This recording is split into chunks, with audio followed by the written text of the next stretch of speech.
तामिळनाडूत पोलीस कोठडीत पी जयराज व जे बेनेक्स या पिता व पुत्राच्या खून प्रकरणात मदुराई जिल्हा न्यायालयाने एकूण 9 पोलिसांना फाशीची शिक्षा सुनावली. आश्चर्याची गोष्ट म्हणजे या प्रकरणात एका महिला पोलीस कॉन्स्टेबलने प्रत्यक्षदर्शी म्हणून पोलिसांविरुद्ध साक्ष दिली. इतिहासातील हे कदाचित पहिलेच उदाहरण असावे. भारतात दरवर्षी सुमारे विविध न्यायालयांकडून सरासरी 130 ते 140 गुन्हेगारांना फाशीची शिक्षा सुनावली जाते. सन 2000 पासून आजवर 3000 पेक्षा जास्त लोकांना फाशीची शिक्षा सुनावली गेली आहे.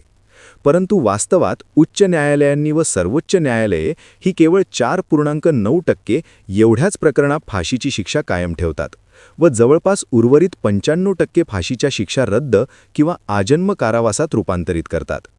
31 डिसेंबर 2025 पर्यंत जवळपास 550 पुरुष व 24 महिला कैदी डेथ रोमध्ये असून आपल्या मृत्यूची वाट पाहत आहेत. परंतु प्रत्यक्षात फाशी देण्याची प्रकरणे फारच कमी आहेत. फाशीची शिक्षा मुख्यतः खून, बलात्कार, हत्या संबंधित गंभीर प्रकरणांत दिली जाते.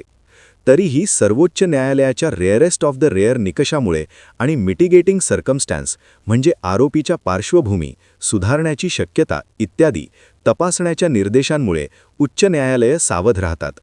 अनेक अभ्यासक फाशीच्या शिक्षेच्या प्रभावीपणावर आणि मानसिक आरोग्यावर होणाऱ्या परिणामांवर प्रश्न उपस्थित करतात. तुम्हाला काय वाटतं? या 9 पोलिसांना फाशीची शिक्षा सुप्रीम कोर्टात कायम ठेवली जाऊन खरोखरच फाशी होईल का?